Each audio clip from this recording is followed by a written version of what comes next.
Que nous révèlent les stigmates de la passion?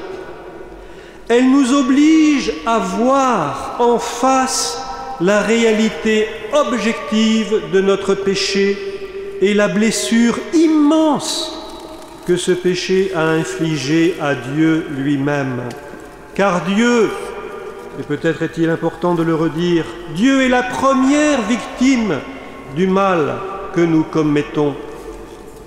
Mais elles nous disent davantage encore, ces stigmates, le surcroît de tendresse que le Christ nous a prodigué dans le don de sa vie sur la croix. Comme le dit l'apôtre Paul, là où le péché avait abondé, la grâce a surabondé.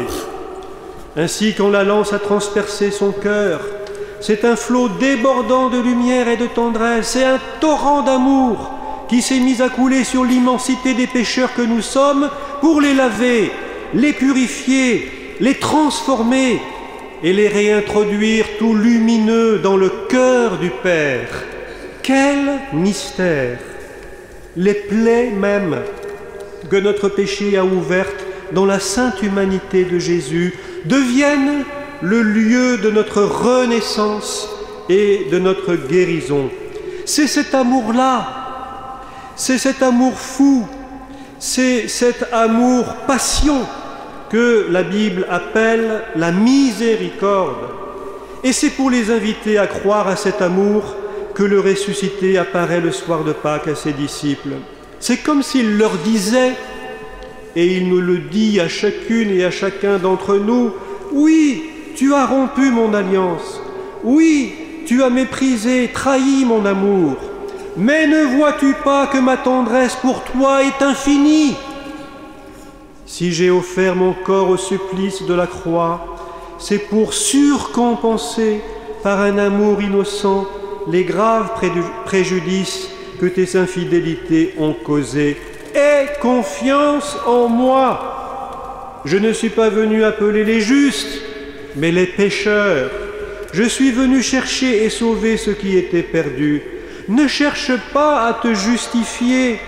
Donne-moi ta misère pour que je l'engloutisse dans l'océan de mon amour. Mes amis, il n'y a pas d'alternative au fond.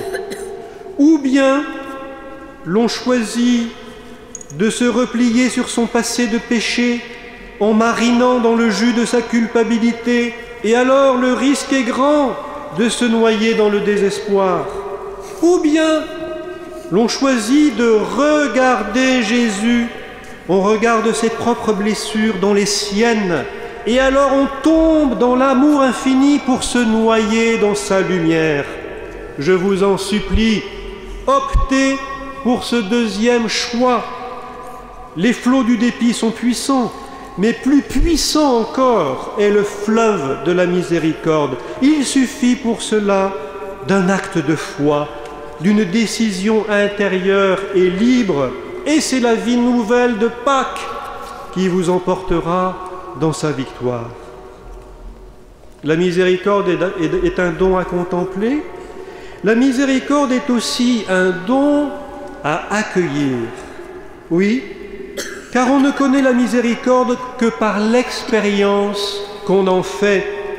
C'est un peu comme l'amour. Je connais l'amour en le recevant pour l'échanger. De même, je ne connais la miséricorde que si je la reçois pour qu'elle m'illumine et me transforme. La miséricorde est infinie et la seule urgence pour nous consiste à nous ouvrir à elle, à nous laisser rejoindre par elle. Or, comment, mes amis, accueillir la miséricorde, sinon en vivant à intervalles réguliers la démarche du sacrement du pardon? Ce n'est pas un hasard si la confession a été instituée par Jésus le soir même de Pâques. Tous les sacrements, certes, sont intimement reliés au mystère pascal de la mort et de la résurrection de Jésus, mais pour la confession, il saute aux yeux qu'on a affaire au sacrement de la recréation par excellence. C'est ainsi que ce soir-là, Jésus qui vient de surgir, ressuscité du tombeau, refait sur ses apôtres le geste initial par lequel Dieu avait créé l'homme au commencement. Il insuffle en eux une haleine vivifiante et purificatrice. Il leur communique l'Esprit Saint, l'esprit de la rémission des péchés. Il fait sourdre en eux cette formidable puissance de vie qui jaillit de son humanité désormais glorifiée. Il leur prouve ainsi qu'il n'existe aucun péché, même le plus grave, que ne puisse rejoindre et détruire la miséricorde de Dieu quand elle trouve un cœur contrit qui demande à être réconcilié avec le Père. Ah, si nous pouvions comprendre à quel point la confession ouvre devant nous des chemins de lumière, d'espérance et de joie. L'absolution, en effet, ne fait pas seulement qu'effacer des péchés, elle agit à la manière d'une thérapie recréatrice et libératrice. L'absolution fait naître à nouveau la vie, là où le péché avait ensemencé la mort. Souvenons-nous des paroles de Jésus à Sainte Faustine. « En ce jour, aujourd'hui, les entrailles de ma miséricorde sont ouvertes, je déverse tout un océan de grâce sur les âmes qui s'approcheront de la source de ma miséricorde, c'est-à-dire dans le sacrement du pardon. » Alors, frères et sœurs, mes amis, allons-nous prendre au sérieux les invitations insistantes à la conversion que nous adresse le Seigneur? Allons-nous céder aux avances de son amour? La miséricorde, un don à contempler, la miséricorde, un don à accueillir, la miséricorde, enfin, un don à partager. Regardons à nouveau ce que fait Jésus dans l'Évangile. En même temps qu'il remplit le cœur des disciples de la joie de l'Esprit, il les établit signes et témoins de sa miséricorde pour le monde. Comme le Père m'a envoyé, moi aussi je vous envoie. Toute la vie baptismale peut être comprise comme un grand remplissage de l'amour et de la joie de l'Esprit. Les disciples furent remplis de joie à la vue du Seigneur, nous dit saint Jean dans l'Évangile. Mais en précisant qu'on ne se laisse remplir de l'Esprit que pour le faire redéborder sur les autres. On ne reçoit la grâce de la miséricorde que pour en être les ambassadeurs au milieu du monde. Et combien notre monde d'aujourd'hui en a besoin.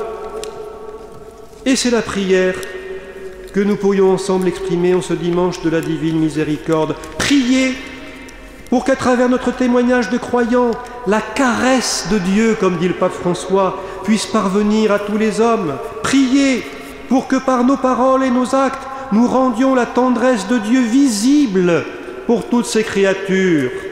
Il faudrait pour cela que nous attrapions en quelque sorte le virus de la miséricorde jusqu'à en être littéralement malade, d'une maladie qui soit contagieuse. Comme le dit saint Paul, il en témoignait lui-même, « S'il m'a été fait miséricorde, c'est afin qu'en moi, le premier, le Christ Jésus, montre toute sa patience pour donner un exemple à ceux qui devaient croire en lui en vue de la vie éternelle. » Être des témoins et des ambassadeurs de la miséricorde, voilà notre mission de chrétiens dans un monde encore plongé dans la nuit. Et cela, mes amis, passe par des attitudes bien concrètes, par lesquelles nous donnons à la miséricorde le visage de la consolation, le visage de la fraternité, le visage de la proximité, de l'écoute, de la bienveillance et que sais-je encore. Et cette mission, autant le redire, commence au cœur de nos familles, en attente de réconciliation et de pardon. Elle se prolonge dans nos lieux de vie sociale et professionnelle, où règnent souvent des rivalités, des jalousies, l'esprit de concurrence et de compétition. Elle se poursuit jusque dans nos communautés paroissiales, encore trop affectées elles-mêmes par l'indifférence et l'anonymat.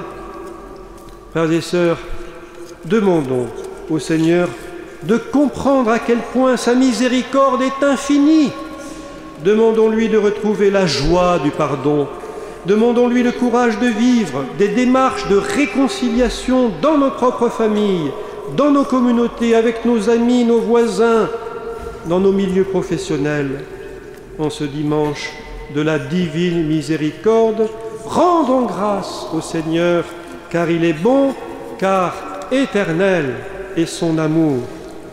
Amen.